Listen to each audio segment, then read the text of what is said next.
by no less a person than Rasulullah sallallahu alaihi wasallam himself, because he does not perform his ruku' and sajda properly.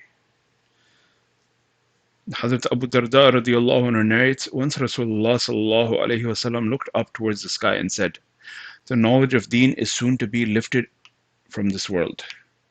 Ziyad radiallahu anhu, who was also present there, inquired, "How can the knowledge of deen be lifted, O Rasulullah sallallahu alaihi wasallam, when we are reading the Quran and teaching it to our children, and this process will continue?"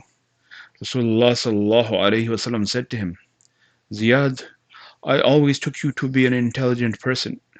Don't you see that the Jews and the Christians are also teaching their books to their children? Of what benefit has this been to them?"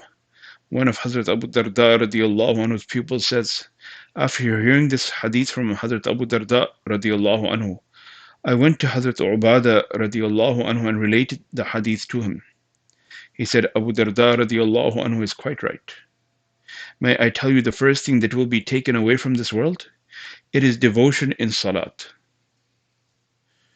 So Ubadah radiallahu anhu asked him, may I tell you the first thing that will be taken away from this world? It is?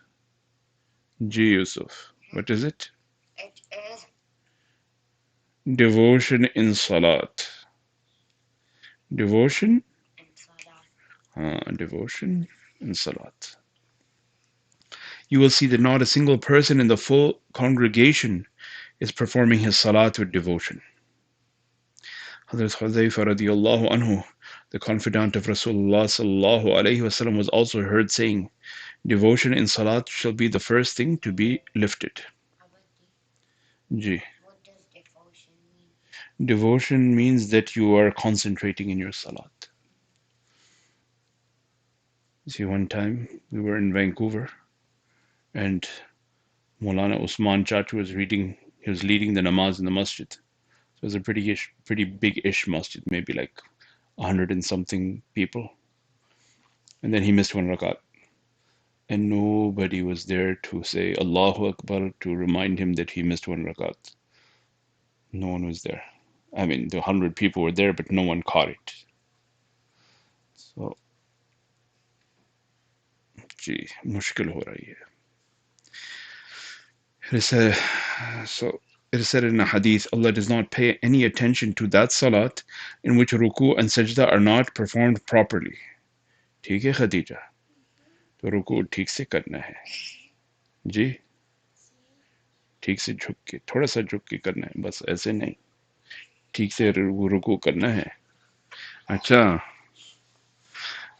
Another hadith says a person has been performing salat for 60 years, but in fact not a single salat of his is accepted by Allah.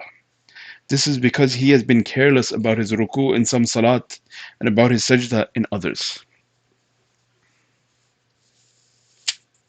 Great stress is laid on the proper performance of salat in the famous letters of Mujaddid al-Fathani, Shaykh Ahmad Sarhindi, rahmatullah alayh.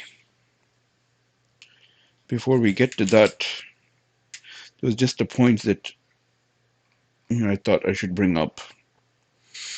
So it is mentioned that a person is careless about his ruku in some salat and about his sajda in others. So amongst the things which a person should pay attention to is that when he makes his ruku, normally for a guy to make his ruku, when a man makes his ruku, he should ideally be, his back should be 90 degrees from his legs. So his upper body should be completely horizontal. His upper body should be fully horizontal and there should be no curve on his back. And for women, they're not required to bend so low. Them, they go more towards like a 30, 45 degrees from straight standing, and that will be sufficient for them. Ji, like this. Thoda sa. Ji Khadija, like that. And sometimes, so we should hold it there also. A person should not just sort of tap and go. He should hold it there, and he should do his ruku in peace. Then for sajda, sometimes when the people are like flying through their sajda, then it's mentioned in hadith that sajda is on seven bones. Complete sajda is performed on seven when seven bones are on the ground. G seven. So those seven are the the head, meaning the forehead and the nose. That's considered one. So both the forehead and the nose should be on the ground. The two hands, the two knees, and the 2 feet. So the 2 feet, two knees, two hands, and the face or the head consisting of the forehead and the nose. Both of these things should be touching the ground. So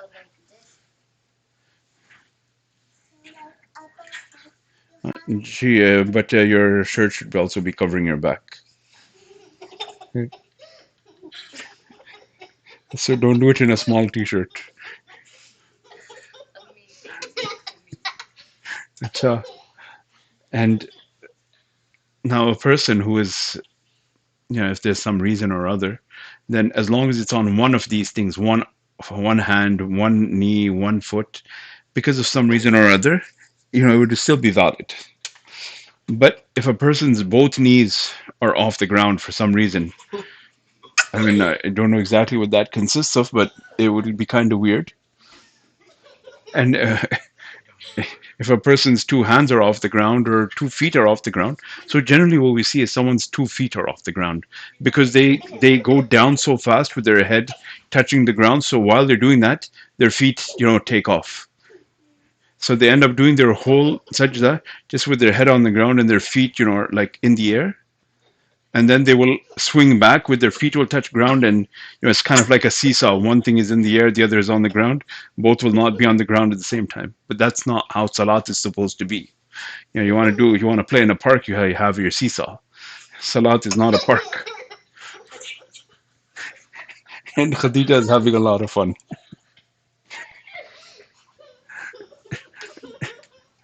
Okay, now she's on the ground and laughing. So it's not a park. Salat is not a park. It's to be done properly. So both feet should also be on the ground. Remember, these seven bones, these are the seven things that should be on the ground: the forehead and the nose, the two hands, the two knees, and the 2 feet, meaning the balls of the feet and the toes. I mean, if whatever a person has on the ground, it'll be okay. But that's normally what it should be. So now, great stress is laid on the proper performance of salat in the famous letters of Mujaddid al-Fithani, Sheikh Ahmed Sirhindi, rahmatullah alayh. These letters cover many different topics. In one of them, he writes, "It is necessary, among other things, that we should be particular about keeping the fingers together while in sajda and separated while in ruku'." So when a person puts his hands on the ground, his fingers should be they should be all touching together. In ruku', then he is like grasping his knees. So this is for a man's salat. Now, as for the salat of the man and of the women is slightly different. The woman's salat is more concealed than a man's salat. It's more tight, more concealed, whereas the man's salat is a bit wide, a bit more open. So this is the general tendency of the salat, and the details, inshallah, we can get into a bit later. Okay. These regulations are not without a purpose. He further writes, to keep our glance at the place of sajda while standing. So when a person is standing, he should be looking at the place of sajda, and on our lap while in ruku'. So, and on our feet in ruku'. On our feet in ruku'.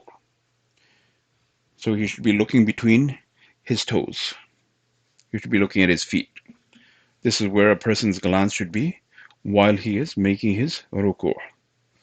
And then on our nose while in sajda, and on our lap while in qa'da, while sitting.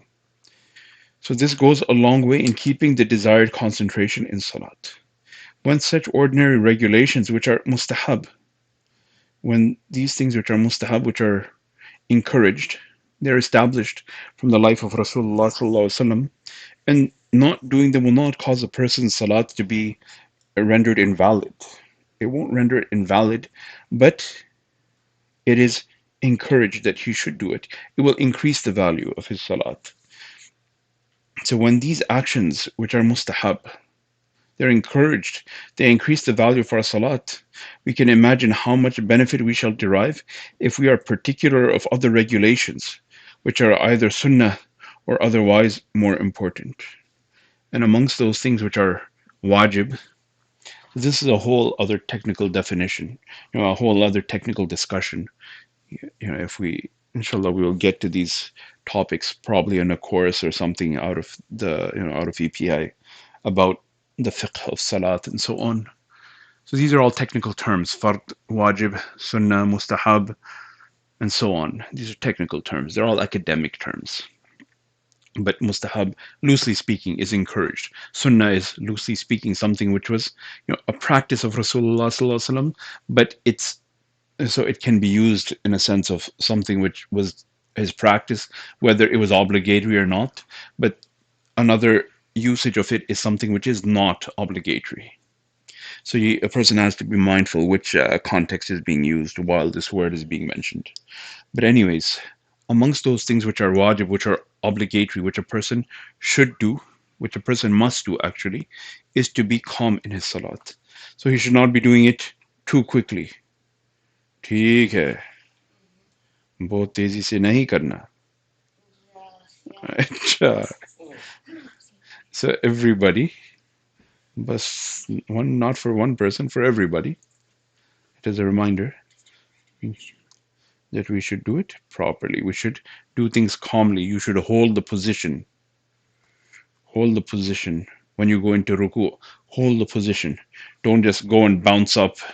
And then, the second you bounce up, from coming up from your ruku, then you just immediately swing back down into sajda, and just the momentum is carrying you up and down. No, it should be done, calmly, with composure, having a reality that we are standing in front of Allah. So, जी खदीजा, कुछ सवाल पूछना था. You'll say it after? Okay, ठीक है.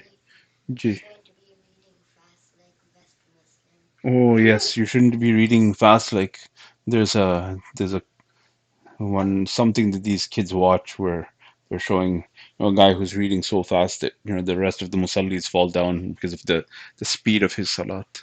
But Yes, no. it is. And then they go on the roof and अच्छा. fall down. अच्छा यूसुफ, ये इतना जरूरी बात नहीं है.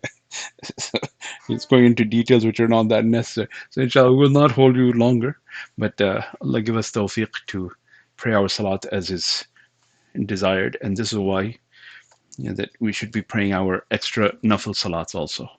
So in night time we have the tahajjud salat, and during the day after fajr, before, after the sun rises, give it a, like 15 minutes or so, and then pray 2 or 4 rakat salat al-ishraq. Allah will take care of our needs for the day.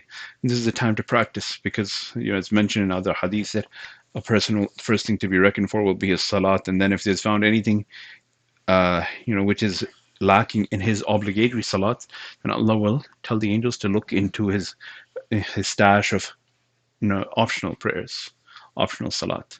If he has any to his credit, then there's something you can look into. If he has nothing, then that's where he's in trouble. So may Allah give us tawfiq to supplement our fard salat and to practice our fard salat through these nafil salats. So inshallah, we see you tomorrow, inshallah. السلام عليكم ورحمة الله. سبحان الله وبحمده، سبحانك اللهم وبحمدك، نشهد أن لا إله إلا أنت، نستغفرك ونتوب إليك. سبحان ربك رب العزة عما يصفون، وسلام على المرسلين، والحمد لله رب العالمين.